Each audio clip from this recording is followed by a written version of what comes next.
If your blood runs orange and blue, this is the pod for you. You're listening to Orange and Blue Bloods, hosted by EJ Stewart. Let's get to it, New York. Well, that was a lot more like it, right? Let's up. This is EJ Stewart. You're watching and listening to Orange and Blue Bloods, a New York Knicks podcast where we discuss all things happening with the New York Knickerbocker organization. And right now they are enthralled in a very competitive first-round playoff series with the Atlanta Hawks. And we'll talk plenty of the developments over what happened on the weekend. So the Knicks did even up their series with the Atlanta Hawks in Game 4 with a resounding win. They now tie that series at 2 games apiece. We now head to Madison Square Garden for a massive Game 5 on Tuesday. So we'll do everything we can to break down what went right for the Knicks in Game 4, what we could look forward to in Game 5. And I want to talk about a really interesting story that came out over the weekend, or rather on Monday. We were recording this podcast on Monday morning, about the future of Mike Brown and what that may entail, even if the Knicks make the NBA Finals, which I don't think was something that was ever thought about or discussed, the idea that maybe his job could still be in jeopardy even if they somehow won the East. But there's at least one report suggesting that maybe that will be the case. So we got a lot to do on this show, plenty to discuss. This is EJ Stewart again, Orange and Blue Bloods, a podcast you could get wherever you get your podcast streaming, Apple Podcasts, Spotify, SoundCloud, Stitcher, TuneIn, whatever you're looking for. Just search Orange and Blue Bloods and you'll find your boy talking Knicks ball. You can also catch us on YouTube. New Generation Media is the YouTube channel if you want to watch this show. If you want to see my mug and you want to see some fun graphics here and there, this is where you'll find it on YouTube. Just search NU Generation Media and be sure while you're there, if you can, like the video, comment in the comment section. Same thing with the podcast. If you can, give us a 5-star review. If you could write a review, that helps. Also, subscribe to the channel, Orange and Blue Bloods, on all your audio streaming platforms.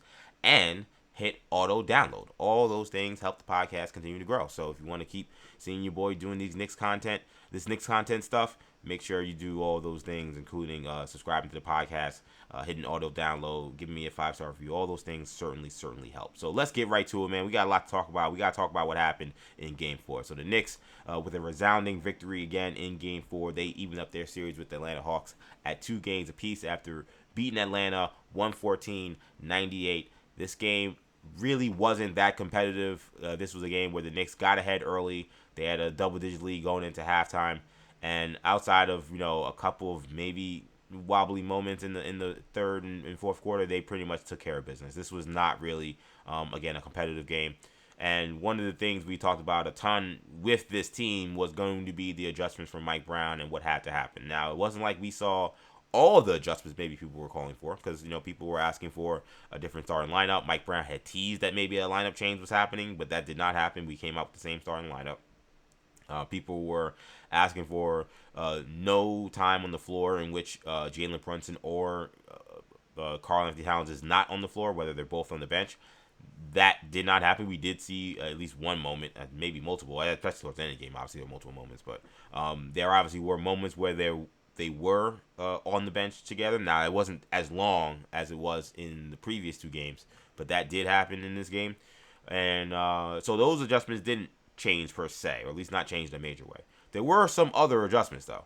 One being Mikal Bridges, who had his worst playoff game of his career in Game 3, and it's probably his worst game as a Knick in Game 3. And there was all this hullabaloo about whether he was crying in the post-game press conference. I don't know, and I don't want any of that smoke. But nonetheless, we had the conversation about Mikal Bridges and how poorly he played. Mike Brown, despite a much better game from Mikal Bridges, where I actually thought he played okay. I know he only scored 8 points. Ironically, all 3 of his field goals were in the paint. One was a run out. The other 2 were layups. And for a guy who's been much maligned for settling for jump shots, he only took 1. So this was not, again, a situation where he was settling for jump shots at all. But his minutes were cut significantly. He only played 19 minutes in this game. In fact, Jordan Clarkson played more minutes at 21. Miles McBride, Deuce, played 23 minutes, which is obviously more than Mikal as well. So he actually got lapped by other guys on the bench who actually came in and ended up giving more minutes. So we saw more Clarkson, we saw more McBride, which ended up really being a good thing, because Clarkson is continuing to be aggressive defensively, aggressive with his hustle. He was plus 12 in this game. He had 7 points off the bench. Deuce McBride feels like he's starting to get his rhythm back finally. 3 for 6 from 3, 4 for 7 from the field. Jump shot was going. He was playing with a lot of effort, a lot of heart, as he typically does. So both of those guys had big impacts, which meant Mikal Bridges' minutes got cut significantly in this game. So those were two big adjustments we saw with those two guys getting more time and Mikal Bridges out, or at least not playing as much, even if he was in the starting lineup. The other adjustment we saw in this game as well, and this is where I think you do got to give Mike Brown credit and Jalen Brunson some credit as well. Jalen Brunson, by the way, did not have a great game. We'll get to him in a second. Is we saw a willingness for this team to finally run the offense through Karl-Anthony Towns, and the returns were immense. You're talking about a 20-point, 10 rebound, 10 assists, triple-double performance from Karl-Anthony Towns. He was a plus 16 in this game. This is a team that simply does not have a matchup for him. Even the guy that is in the starting lineup for them, Onyeka Okongwu, who is playing Karl-Anthony Towns most minutes, he is not a good matchup, and they have no one on the bench that can guard him. It was kind of dumbfounding how the Knicks, and I got to give them credit because I said on the last show that the Knicks were going to, and fans were going to have to live with the fact that Karl-Anthony Towns is just an afterthought in this team. They were going to have to either win that way or lose that way, and I think we had a good feel how that was going to go if that continued, whether it was somehow surviving this round, but in further rounds. The Knicks it felt like, can't say overnight per se, but it was over, one night at least, they were able to kind of change their identity. And this became a team that ran a lot more high post Karl-Anthony Towns stuff with him and OG Anunoby with what was impeccable chemistry with the back cuts and the flex cuts underneath the basket. And they got OG for a lot of wide open looks, easy dunks, easy threes. The offense from that standpoint operated very smoothly. Cat only had 2 turnovers in this game to go with those 10 assists, which seems impossible whenever he gets that much usage in terms of him trying to be a hub. One of the concerns is he turns the ball over. That really wasn't the case in this game. He took care of the ball. He scored the ball at an efficient rate. He still rebounded the ball really well. He had 3 offensive rebounds in this game. So this was a phenomenal performance from Karl-Anthony Towns. He did all this in 29 minutes, by the way. This was not even a full 35 to 40-minute performance from Cat to get these numbers. He got these numbers pretty easy. Nick shot the ball well, so that certainly helped him. But nonetheless, a great performance from Karl-Anthony Towns. We got to give a big shout out to OG Anunoby, who he's having an awesome series. Very few guys are. I think you can make the case, has outplayed Jalen Johnson in this series in terms of that matchup. He dominated this matchup in this game. Jalen Johnson was held to just 14 points, 4 for 12. Again, OG had 22 points, second game in a row. He led the Knicks in scoring. And that leads me to something that we get to, I want to talk about with Jalen Brunson before I transition to talking about his game, which again was not really a pretty game at all, is what dawned on me watching this game. And I think we've kind of maybe talked around this topic or danced around this topic. And again, it may sound like shade to the Atlanta Hawks. The Atlanta Hawks have proven enough in this series to know that they are a formidable team and they don't deserve to be disrespected. But what I will say is I'm not saying this more as a plus to the Knicks and their talent. The Knicks do not need Jalen Brunson to be the best player on the floor to beat this team. In fact, him forcing the issue to try to be the best player to win this series may be an actual avenue for the Hawks to steal the series. Because this was a game, again, where this was the easiest win the Knicks had of any of the games in this series. And you could make a case that even in game 1, a game that they also led in the fourth quarter, and the Hawks kind of make a fake comeback at the end, where, yes, Brunson got hot in that first quarter, but the Knicks really extended that lead when it was a Karl-Anthony Towns show for the rest of the way. I think we've seen enough evidence that the Knicks don't need Jalen Brunson to be the best player of the series. And in fact, it's up to the Knicks and Jalen Brunson and them to get out of that, Brunson, Captain Clutch, hero ball brain and move towards what is it going to take to beat this team in the easiest fashion. Can Jalen Brunson get out of this shooting funk that he is in and turn it around and find a way to start getting buckets and start torching this team? He's absolutely capable. But he's going against a hell of a competitor in Dyson Daniels, who's doing a really good job defending him. He's obviously facing a lot of different athletic matchups on these switches. And I think we'd be lying if we didn't say that Brunson is maybe getting a little frustrated by it. I mean, we saw the moment with him and Rick Brunson, assistant coach / his dad, who was kind of getting in on him, and he's yelling back, and He had 6 turnovers in this game. The shot making still wasn't there. He did make 3 for 7 from three, so his threes were there, but the rest of the shot making kind of wasn't. So he is still kind of in a little bit of a funk here. But once again, as long as he's not crippling the team with bad shot making and forcing the issue too much, and he did again force it a little bit in this game. But as long as those other guys are still getting involved, like we saw how much that OG was able to get involved. He had 16 shot attempts. Cat had 10, but he really have 9 free throws. So that suggests that he was getting a lot of opportunities to attack and be aggressive. Those guys are more than enough. If OG and Karl-Anthony Towns play the way they played really the last 3 games, and Jalen Brunson is really allowing them to be a big fixture of the offense, the Knicks have more than enough to beat this Hawks team, and that is what you saw in this game. A big development for the Hawks in this one, I thought, was their lack of three-point shooting. They, besides Nickeil Alexander-Walker, who shot the ball well finally, but still played extremely poorly. He had 6 turnovers in this game. He did shoot 5 for 10 from 3, but 6 turnovers, only 1 assist. Besides him, though, it was a frigid shooting for the Hawks. You're talking about 1 for 3 from Onyekangwu, 1 for 5 from Jalen Johnson, 0 for 6 from Kuminga, 0 for 3 from Kispert. Gabe Vincent was 2 for 4. But a lot of ugly numbers when it came to the Hawks' three-point shooting. I thought the Knicks guarded them well. I thought the overall the attention to detail and the physicality and just the urgency that the Knicks played with was appropriate for this game, which it was a good sign. Like I don't want to make it bigger than it is. At the end of the day, I don't think this is a team that really should be even competing with the Knicks in terms of this being a competitive series. But that's where we're at, and they could have, in many ways, done what a lot of people thought the Knicks were going to do, which is maybe fold, and they did not. They came out. They were the aggressor. They were the more physical team. I think Josh Hart also deserves a big, big, big shout-out in this game. I thought, he got teed up in this game, and in a technical foul, he kind of pushed the envelope. I was a little worried he'd get a second one and get ejected. But I think his energy and his physicality, and even though he didn't shoot the ball well, is an example of you don't have to shoot well to play well, because I thought he had an awesome game. He just set the tone in terms of just what this game was going to be, which was the Knicks were going to push around this team. They were going to impose their will, and there was no way in hell they were going to go back to New York having not given their best effort in Game 4 to give them an opportunity to make this a 2 out of 3 series. Now, the Hawks just shot the ball out of their minds, and they just played extremely well.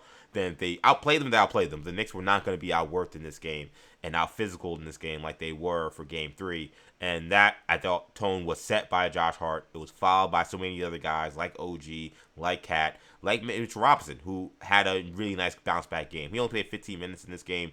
He was benched for that fourth quarter and then most of that second half. But he had 5 offensive rebounds. That impact he had on the glass was there. This was, almost, besides Jalen Brunson, almost everybody gets good grades for this one. This was and even including the coach, a well-executed game plan, a well-executed, well executed in terms of actually how the team played on the court, and they were able to take care of business. And again, this was a good one for the Knicks to take home. So we go in now, heading into Game 5 with this series tied up at 2-2. But before we get to previewing Game 5, we got to talk a little bit about what may be coming beyond Game 5, which was this report that we saw from The Athletic. Now, this was from Sam Amick, who is a longtime NBA reporter. He is the one of the NBA writers for The Athletic, and he wrote an article today talking about various different coaches who right now are very much on the hot seat. He includes, Nick Nurse in that conversation, and Mike Brown has a paragraph dedicated to him. And in this paragraph, we've kind of heard the typical adage because of the issues the team has had and their decision to fire Thibodeau after making it all the way to the Eastern Conference Finals last year, and then the comments from the owner about what he's expecting from this team, which is a championship. So the bar could not be any higher for Mike Brown, but how Sam Amick describes his job security feels very different than how others have described Mike Brown's job security. So here is a report from Amick who said, "The noise surrounding the Knicks, Mike Brown won't die down unless they reach the NBA Finals. And even that might not be good enough for the first-year New York coach to be safe. Fair or not, those are the finals or bust parameters set by owner James Dolan when he gave that rare interview. That was on WFA New York, by the way. Shout out to the Carton Show with Chris McMonigle. The rare interview in which he said as much earlier this season. In the here and now, though, Brown and his staff making the necessary adjustments to respond in the Knicks 114-98 victory over the Hawks to tie series is far better than the alternative. So the seat was getting real hot after that Game 3 loss, and here you had him saying, "Hey, listen, they won that game, so now we can kind of move forward and feel like maybe the Knicks can at least get past this first round, you hope." But there, you're hearing from Sam Amick that there's a possibility that Mike Brown may not stay as Knicks coach, even if they get to the NBA Finals.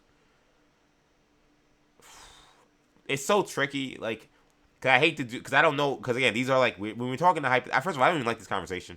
Like, the Knicks are in the playoffs, they're facing teams in these matchups. Like, to me, the Tibbs conversation made sense when they were losing to the Pacers. They blow 2 games at home, and then yeah, you could have a conversation like, "Yo, we're not gonna get to the finals. Like, what are we gonna do?" Because this guy definitely is one of the reasons why we're not gonna get to the finals, given how we lost these games. That was one thing. I think to be in the first round and be jumping to, well, if the Knicks don't do well in this round or the next round or the next round or even the finals, then Mike Brown will be fired. It feels like a leap that there's so many things that are going to have to happen. There's so many details I have to know to come up with a reason for why that would make any sense, that I don't really want to even delve into it that much, but I do think it's important to talk about because it is a report that people are talking about. That's why we bring it up here on the podcast. I just feel like unless there's a situation like we saw with, like, if there's a Grady Little situation where, Grady Little, he was a manager for the Red Sox. He took the Red Sox to the ALCS. They were about to beat the Yankees, get to the World Series, and hopefully have an opportunity to break the curse of the Bambino. And Game 7 against New York, Pedro Martinez pitching a gem through 7 innings, I think. He surprisingly brings him out for the 8th, even though Pedro had already thought that he was done. He had already pitched over 100 pitches, and of course the Yankees knock around Pedro in that inning. They make a comeback. Grady Little gets fired because of the decision he made in a situation where, despite him doing a good job managing the team all year and getting them in that position, he made such a terrible blunder, one of the worst coaching blunders in the history of Major League Baseball, that it was untenable to bring him back. I think that's the only way I could see a scenario where Mike Brown should be fired after getting the team to the NBA Finals. If somehow he calls a timeout when they don't got any more timeouts, if somehow he leaves 6 guys on the court, or if he does what he did in Game 3 where he makes a terrible blunder with who he has on the floor in a final defensive possession or something like that, or like that, I think would be maybe where we talking about, all right, listen, they got to the finals, but this guy, they can't win with this guy.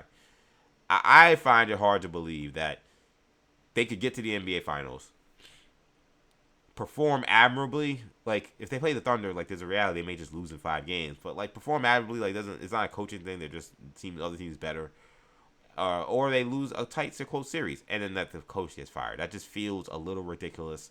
And not to disrespect Sam Amick in any way. I've read Sam Amick stuff for a long time. I have no beef with him at all. But I am taking this with a major grain of salt, because so much stuff has to happen. Like, and now I will say this though. There was an assumption, or at least a feeling, during last year's postseason, or entering the postseason, that Tom Thibodeau would be safe if the Knicks got to the conference finals. Like, there was a thought, like, if they somehow beat Boston, then there's no way you could fire him, because this is the team that the Knicks built themselves to beat, and they had struggled with all during the regular season, and this is the team that's the reigning NBA champion. So if they somehow found a way to win and they lost in the next round, well, like, how could you really fire him? And he got fired. And it wasn't really even that surprising. It was only surprising based on just, like, how the reporters were handling him. In terms of, like, the feel, I think, of the fans in terms of how they felt about Tom Thibodeau, I think a lot of people wanted him fired after that series for sure. So that would have to be a repeat of what happens here with Mike Brown, where I guess he can get the Knicks to the finals, and we can say, oh, wow, we got to the finals, it was so amazing, just like it felt so amazing to get to the Eastern Conference Finals last year. And then catastrophe happens, and you're like, we still need a pound of flesh. Somebody still has to go. That, I think, is the scenario where you maybe see a Mike Brown somehow say, okay, listen, you know, in the finals, we're getting him out of here. I still wouldn't love it. I'll be honest. Because I think the difference between Mike Brown and Tom Thibodeau is Tom Thibodeau had many years to get the Knicks to a certain point. Now, the Knicks, for the most part, got better almost every year, which is why the Tibbs defenders will tell you that he probably should not have been fired. But he had several years to figure out the team, make adjustments, adjust himself. Well, make adjustments, whatever. You know what I mean. He did enough to coach the team that were in front of him. If he had to make some changes, he made those changes based on the rosters that was given to him, because the roster was very different than the first year he had, obviously. And, like, we had seen Thibodeau for years at that point. We kind of knew what he was as a coach. So I feel like Tom Thibodeau's firing last year wasn't really an assessment only on just that season or that series against the Pacers. It was an assessment of his career with the Knicks. And it was just like, we've seen how good he is as a coach, but we've seen a lot of his flaws. Do we think that this guy with his flaws and his reported inflexibility with wanting to adjust to how the team wants him to run a team, is that viable to win an NBA championship? They said no. I agree with that assessment, so that's why he was gone. I'll be honest. I mean, I crushed Mike Brown in the last podcast episode, and he deserved it. But I mean, I'm always, EJ wants to keep things fair. One of the commandments of any show I do. EJ always wanted things to be fair. I don't know if it's fair to say that we would have a full picture of who Mike Brown is as a head coach in 1 year after the Knicks went to an NBA championship. I'm just like, that would seem insane. It's like, yeah, we see his flaws, we see different issues, but you know what? This is his first year coaching the team. They stuck with a plan. They did not have the full, because of the weird coaching search, they didn't have the full plethora of assistants that maybe they could have had in a different kind of situation, because he kind of came on late. So there's a lot of weird things that happened. The Knicks, if they still piece it together to make the finals, I don't know if you could say, okay, I know what Mike Brown is as a coach. We can never win with this guy. I don't know. I'm not saying that isn't the case. It could be. It could be the case that he just isn't good enough. I'm just saying I don't know if I can't make that, like, assertive judgment off of one season. So I think that would be ridiculous. If it is true that is a possibility, that James Dolan is like, if the Knicks lose, they could still fire him. I think that would maybe start to raise the concerns about how involved is James Dolan now. That is where you get into the danger zone. I had no problem with him jumping in and getting Tibbs out of there. I had none. I mean, people have tried to make the case that, first of all, the players were the ones that told him they didn't like Tibbs. That is what was told. I don't think James Dolan fires Tom Thibodeau if the players don't say Tom Thibodeau needs to make adjustments that he's not willing to make. So I always say people want to blame Dolan. I think he kind of became a convenient fall guy for a lot of media members and for a lot of Knicks fans. But in reality, I don't know who said those things about Tibbs, so I don't want to even name anybody. But whoever was saying the things that were being reported in these various reports about these exit meetings with James Dolan that was not flattering of Tibbs, those are the guys that got Tibbs fired. Whether they wanted to or not, that's the reality. I think if James Dolan is hopping back in now and he's doing more exit meetings and the next thing he hears another negative thing and he's firing another coach, I don't see that. And there's also the reality, too. I know Dolan is, he's made out of money at this point. But are you really going to be paying 3 coaches for a team that just went to the finals because you fired 2 guys? I don't know. That also seems fishy to me. Something about that whole scenario just doesn't smell right. I will be stunned if Mike Brown makes it to the NBA Finals and is fired. What I will not take off the table is he could totally be a David Blatt. I would not be surprised at all if he took the Knicks to the NBA Finals. They lost. We didn't go into the next season. And even if they have a good record, vibes just don't feel right. People still chirping. Cat's worried about his role. All this other nonsense. I could totally see if somehow that's a scenario next year that they didn't say, okay, you know what? I know you went to the finals last year, but we don't think this is right, and we're going to move on because you didn't improve. The things that we tried to fix over the course of last season, you haven't fixed. That is essentially what happened with David Blatt. Like, David Blatt had, he got the Cavs to the finals in LeBron's first year back after coming back from Miami. Got them to the finals. A lot of the offensive things that he wanted to do, LeBron kind of scrapped. So they kind of were running a LeBron James show, but Blatt was kind of basically the babysitter. And next year, they're the number one seed in the East, but LeBron wasn't playing that great, and he seemed unhappy. He was acting weird. And I think they were, I want to say 30-13, I want to say. It was something like that. They had a crazy record. Still fired him. They brought in Ty Lue because Ty Lue was LeBron's guy. He was a clutch guy. He was more in line with how LeBron wanted to play. Dave Blatt would play more European style. LeBron obviously wasn't having that. And here now, Tyronn Lue takes over. They win a championship, and all's well as ends well. That's a scenario I could see happen with Mike Brown, where he could get them to the finals, and then he gets David Blatt in his second year, where it's saying we should be much better than this, or we're not seeing you having fixed any of your issues, so we're gonna move on. And that I could probably stomach a little more. At least at that point in time, would have seen a lot more evidence that maybe Mike Brown isn't up to the snuff or isn't up to making the necessary adjustments to his team. Because I will say this. I almost think regardless of how this season ends, I think there's more of a likelihood that Karl-Anthony Towns is still on the team than he's not, is my opinion. I don't know for sure, but that's just my opinion. Because I still think it's less likely that Giannis is here than he's not. So if that's the case, I think Cat's still here. If Cat is still here, and Mike Brown is still here, the offense has to change next year. It just has to change. It cannot be the same. It cannot be the Jalen Brunson show. It cannot be Karl-Anthony Towns is being used as a decoy for most of the season. I don't think that dynamic is functional for this unit. There's too much drama around it. There's too much chirping around it. There seems to be a lack of understanding around it. And then in this playoff series, we've seen it's a lack of effectiveness. It's not effective to have Karl-Anthony Towns be so outside of the offense and having everything predicated solely on Jalen Brunson. We've seen the shift happen, and the Knicks look like an entirely different team. So for me, I'm totally in that situation be like, listen, next year you got to adjust this offense to make sure we can impose Karl-Anthony Towns' physicality, his offensive versatility in a major way next year. We cannot do this thing where we're just playing motion offense and he's just another guy. He's not. There's nobody that's that size that can shoot like him. He's a brute force in terms of his strength. And he has flaws. He's turnover prone. He's sloppy. He gets to be fouled. I know all those things. No player is perfect. Your job is to try to get the most out of the players on your team. Not to say, well, this guy can't do this, so then therefore we're just going to, go away from him or use him as a decoy. No, you got to say, okay, what does he do well and how do we accentuate those strengths? So that's what Mike Brown's job is going to be next year. And I think that is going to be the thing to watch is how long does he last, especially if Knicks get off to a slow start.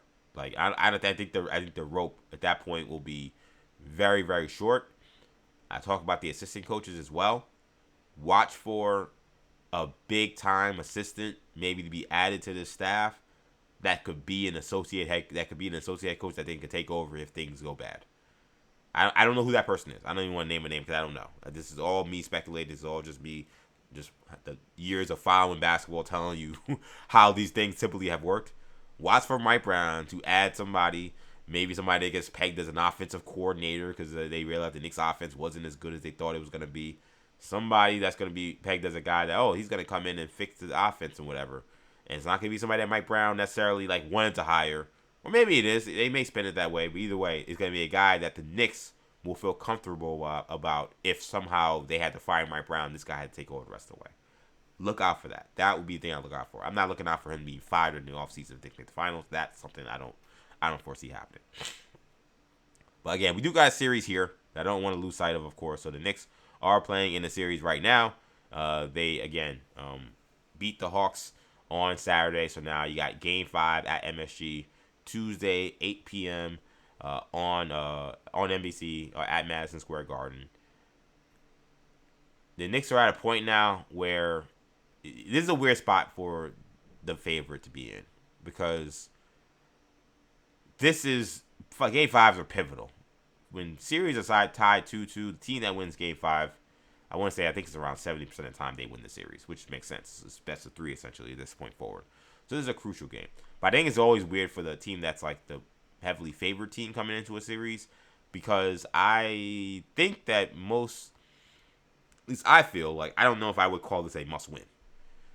I think the Knicks, because of the talent and because of what they showed in the last game, that they could absolutely win another game at Atlanta if they have to.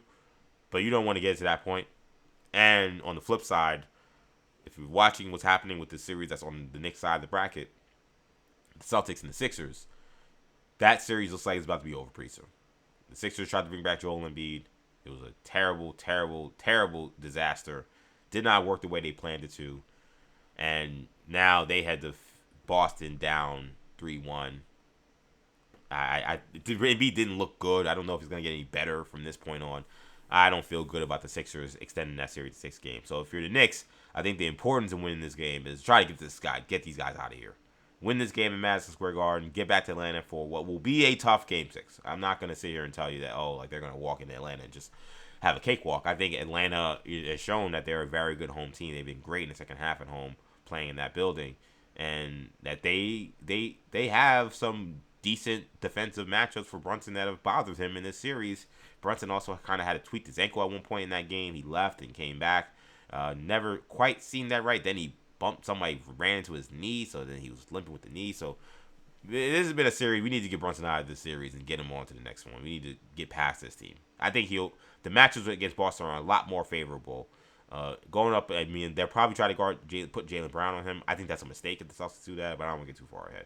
But the Pritchards and the Whites of the world, like those guys, I'd rather him going against those guys than having to deal with Dyson Daniels anymore. Dyson Daniels also is like a health hazard. He poked Mikal Bridges in the eye, and Bridges was pissed. I think Bridges and a lot of these guys are starting to feel like Daniels is kind of wild with kind of how he's throwing his hands and body around, jumping on guys. Jumped on Brunson's ankles, poked homie in the eye, Mikal Bridges, and Bridges yelling, F you, F you.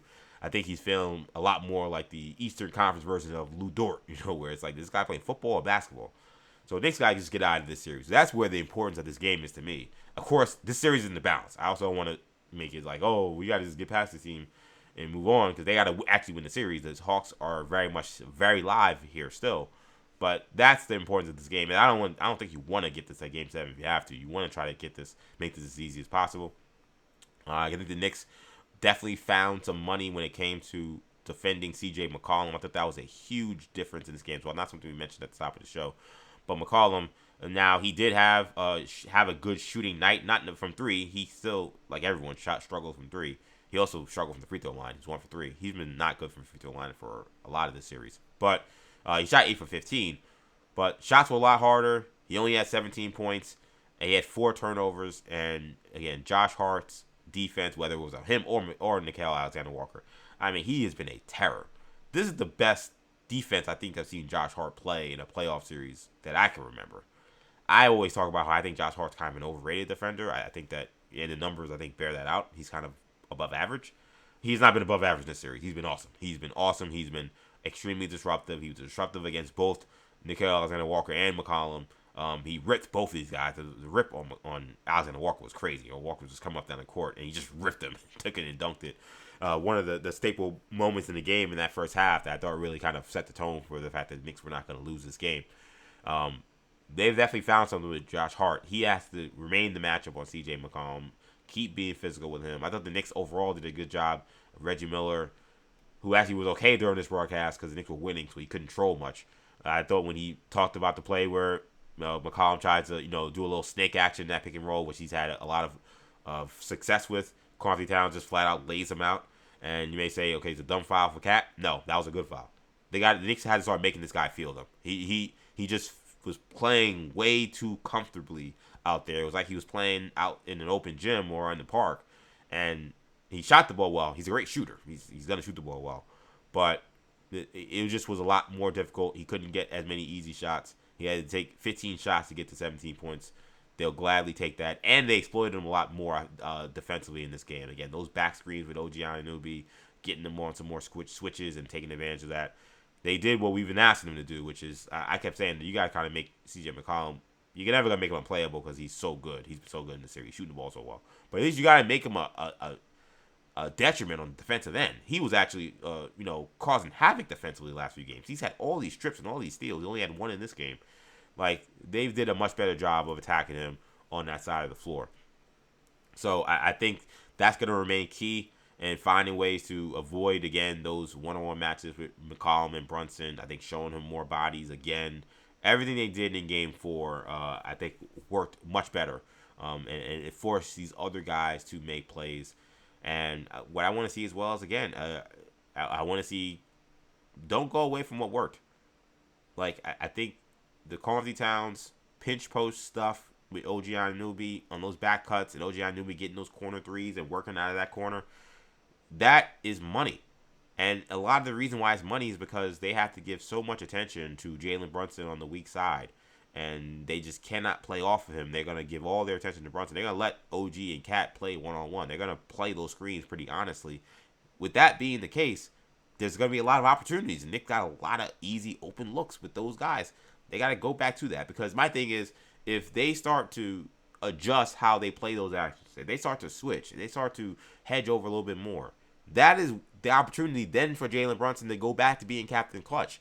If they start taking resources away from Brunson and Brunson can play more one-on-one against Dyson Daniels as opposed to playing Dyson Daniels plus 2 other help defenders, then that is a matchup he can win. We've seen him win that matchup. He's not winning the matchup of Dyson Daniels one-on-one plus 2-3 other defenders that are waiting for him to get into the paint and start spinning and they're converging on him. That's not a matchup that's been good. Him getting much more advantageous opportunities if they start adjusting towards the action that's been working with Call of Duty Towns and OG Anunoby, that will get Brunson going potentially. So, Mike Brown, this coaching staff, like this is gonna be a big test. Like the last game was a big test for sure, and they made most of the right adjustments. There were some that they didn't make that I think they could have, but they made enough adjustments to do what they needed to do, combined with the effort the Knicks players gave. I think the Hawks are going to give a much better effort in Game 5. We'll see if the Knicks make shots. Shot making is one of those things where it comes and goes. We'll see about that. This, I think, is going to be as big, if not a bigger test for the coaching staff. And for Brunson, too. Like, you can't go back to what was working before and saying, okay, cool, we won that game. All right, now is my time to get back to getting this one-on-one bag. Or, again, Mike Brown saying, okay, let's go back to Carl Anthony Towns being, an afterthought. We got to get them to force doubles on Carl Anthony Towns, which is the only way they can stop him from scoring consistently, because they don't have the strength, they don't have the inside presence to match his ability to score around the basket. So you gotta force them into doubles, force them into switching some of these actions again with OG and the weak side stuff, whether it's Josh Hart screens or Jalen Brunson screens on him. They gotta run this thing. Quinn Snyder's gonna make some kind of adjustment. They gotta be ready for the adjustment that happens, but they don't bail them out. Don't say, okay, that worked one game, we know they're gonna adjust, let's do something different. Start off running that same stuff, and once they adjust, then you should have something already in your back pocket ready to go. So this, to me, is a huge, huge test for the Knicks in terms of their coaching staff and being ready for this game. They answered the bell for Game 4. I definitely want to see what they do for Game 5. Another big guy I'm looking at as well, who I didn't mention at all in the first round, talking about this series and this game that they won in Game 4, I thought Jose Alvarado's been really good too. Alvarado was really pesky. He had 3 steals. He's getting in guys' faces. He's starting stuff with the refs. He was basically doing all the things, the annoying things that you hate when Jose Alvarado's not on your team. He was doing it in this game. I think that he's a guy that needs to remain in the rotation. I know his offense is sometimes very hit or miss, and when it's missed, it's really rough. But, like, I thought Gardner McCollum did a good job. He's smaller, but and he's smaller than even Deuce, but he's just so pesky and just so irritable. I just think he bothered McCollum. I think McCollum was just tired of him after a while. Like, he played 14 minutes in this game on Game 4. I think you need to see a duplication of that again.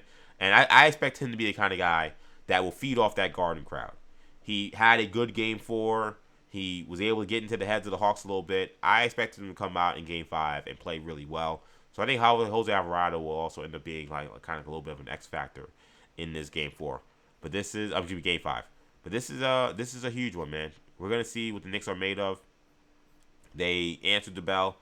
Deuce McBride said that this was a team that was playing for their lives, and they looked like it. What you hope you don't see is the letdown. Because one thing Reggie Miller said in the game that, again, his commentary was, I thought, pretty good because he couldn't control the Knicks. But one of the things he said, which is true, I'm actually reading Blood in the Garden right now by Chris Herring, amazing book talking about the '90s Knicks. Is he's like, for some reason, like playing against this team, it was like when I thought we had these guys beat, they would go on the road at Market Square Arena and then play their best basketball. It was so bizarre because you'd be like, why wouldn't you play this way at Madison Square Garden? It's like they go to the Garden and he's like, I don't know if it's the pressure or they just take their foot off the gas because they are at home and they just think this crowd's gonna carry us. But like to him, he said I always felt like those games were much harder when we played them at home than we played them at the Garden.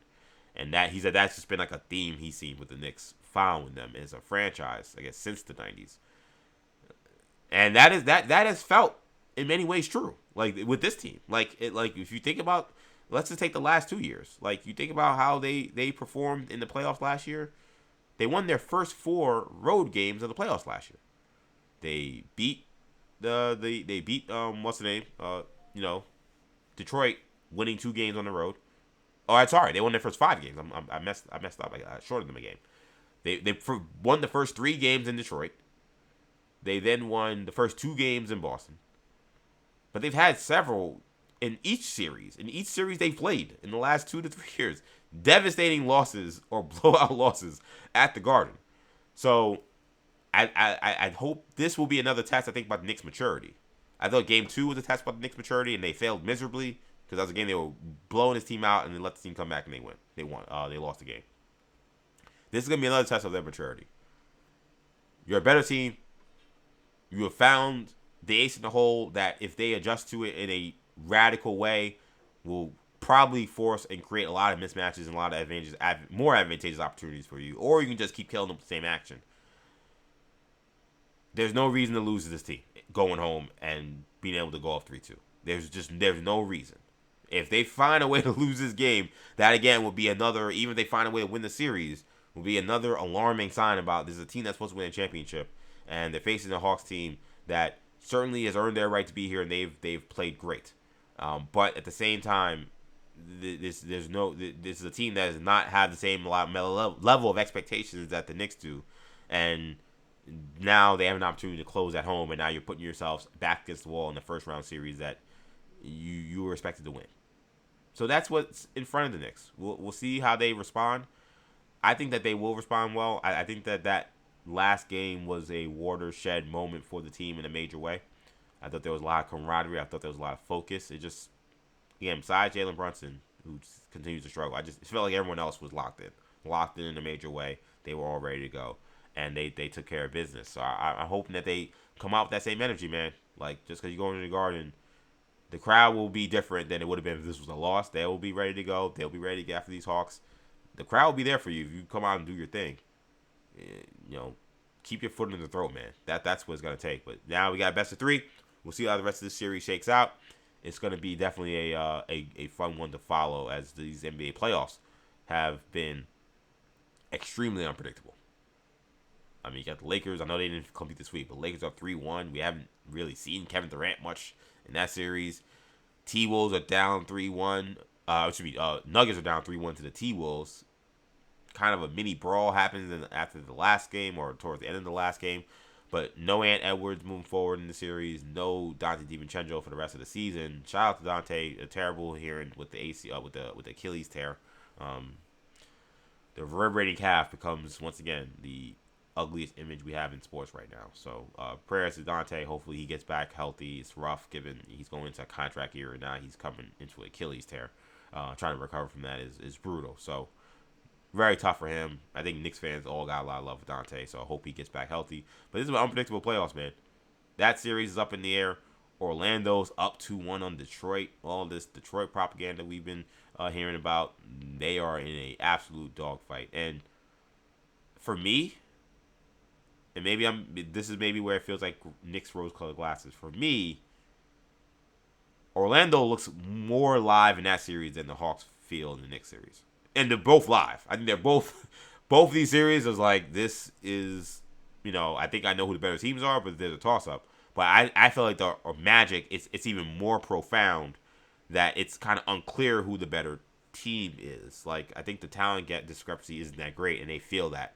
And the Pistons cannot overwhelm you with offensive talent, offensive explosion, at least not against that defense. and they can't out physical that team either.